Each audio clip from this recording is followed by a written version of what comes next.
வணக்கம், நான் ஜேஎம் பஷீர். இன்றைக்கி புனித ரமலான் 27வது நோன்பு. இந்த நோன்பு ஒவ்வொரு இஸ்லாமியர்களுடைய 5 கடமைகளில் முக்கியமான கடமையாக இந்த நோன்பு இருக்குது. இந்த நோன்பில் ஒவ்வொரு மனிதனுக்கும் பசின்னா என்னன்னு தெரியணும். அவருடைய இச்சைகளை எல்லாம் அடக்கி தன்னுடைய மனதாசைகளை கட்டுப்படுத்தி தன் மனத்தை கட்டுப்படுத்தக்கூடிய ஒரு மாபெரும், நம்மை வருத்தி கொள்ளக்கூடிய ஒரு மாபெரும் ஒரு நிகழ்வு தான் இந்த நோன்பு. சூரியன் உதிப்பதற்கு முன்னே நம்ம உணவருந்தி சூரியன் மறைந்தவுடன் தான் நம்ம உணவருந்த முடியும். எல்லாருக்கும் தெரியும், இந்த புனித ரமலான் மாதத்தில் ஒவ்வொரு இஸ்லாமியரும் 40 நாள் நோன்பு இருக்கிறது அவங்களுடைய கடமை. இந்த 40 நாள் நோன்பு முடிகிறப்ப இன்றைக்கி 27வது நோன்பு. இந்த 27வது நோம்பில் நோன்பை எல்லாம் கடந்துட்டோம் அப்படின்னு சொல்லி லைலத்துல் கதர்ன்ற ஒரு மாபெரும் இறைவனை கொண்டாடிட்டு இருக்கோம். இஸ்லாம் மதத்தில் தர்மம் செய்வது கடமையாக்கப்பட்டிருக்கிறது. அதாவது இந்த தர்மம் செய்வது இந்த மதத்தில் கடமையாக்கப்பட்டிருக்கிறது. இந்த கடமைகளை ஒவ்வொரு இஸ்லாமியரும் தன்னால் இயன்றதை தன் வாழ்நாளில் சம்பாதித்ததை 3ல் ஒரு பங்கு நம்ம தர்மம் பண்ணணும்னு சொல்லுவாங்க. அது மாதிரி இதுவரை 15 ஆண்டு காலமாக இங்கே இருக்கக்கூடிய எங்களுடைய மக்களுக்கு மட்டும் இல்லாமல் அனைத்து மக்களுக்கும் நாங்கள் மதங்கள் பார்க்காம எங்களால் முடிஞ்ச உதவிகள் செஞ்சிட்ருக்கோம். நிச்சயமாக இந்த உதவிகள் தொடரும். உங்கள் அனைவருக்கும் என் இனிய ரமலான் திருநாள் நல்வாழ்த்துக்கள். நன்றி. அஸ்ஸலாமு அலைக்கும். தமிழக வெற்றி கழகத்தில் அவங்க சொல்லி விஜய் தரப்பில் கோரிக்கை அழைப்பு சொல்கிறாங்க. ஆனால் நான் திமுக இருக்கேன், சிறுபான்மை ஆதரவு தேவை அப்படின்ற அழைப்பு வருதுன்னு சொல்லுவாங்க. அதெல்லாம் ஆனால் நான் அதிமுகவில் இருந்தால் அங்கே இருக்கிற விஷயங்கள் பிடிக்காம என்னைக்கு தளபதியின் தலைமையின் கீழ் வந்ததும் திராவிட முன்னேற்ற கழகத்துக்கு நான் உண்மையாக இருப்பேன். உயிர் உள்ளவரை திராவிட முன்னேற்ற கழகத்துக்கு பயணிப்பேன். என்னுடைய தலைவராக தளபதி ஸ்டாலின் அவர்களையும், அப்பான்னு இப்போ கூப்பிடுறலாம், அப்பா ஸ்டாலின் அவர்களையும், அவருக்கு பின்னாடி எங்கள் அண்ணன் உதயநிதி ஸ்டாலின் அவர்கள் நாங்கள் தலைப்படிருக்கோம். நிச்சயமாக திமுகவுடன் பயணிப்போம்.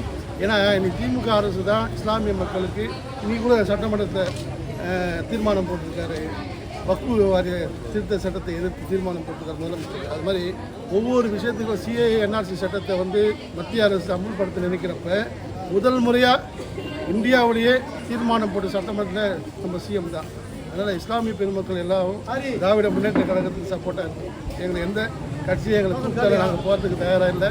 இந்த கட்சியில் தான் பயணிப்போம். உங்கள் அனைவருக்கும் மீண்டும் ஒரு முறை ரமலான் திருநாள் நல்வாழ்த்துக்கள். நன்றி. அஸ்ஸலாமு அலைக்கும்.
ரெண்டு டோக்கன் அது அரிசி இருக்கா? கொடு அதை கொடுத்து இன்னொரு பத்திரமா பிடிங்க. விட்டுருவாங்கம்மா. இது உள்ளே போட்டுருங்க. இல்லைம்மா, இல்லை அவங்களால பிடிக்கும்.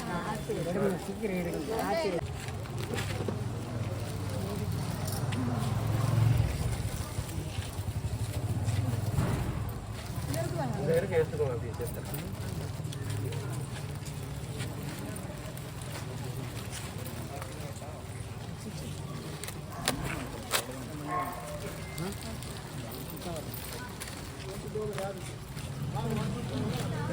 மாமா கீழே பார்த்து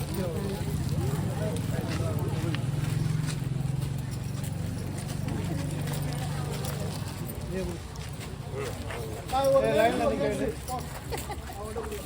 வாமா போறாங்க சோதனை வாமா ஆ ட்ரெஸ் தேங்க பாப்பா ட்ரெஸ் அங்க பாரு ரைட் டோக்கன் கொடுங்க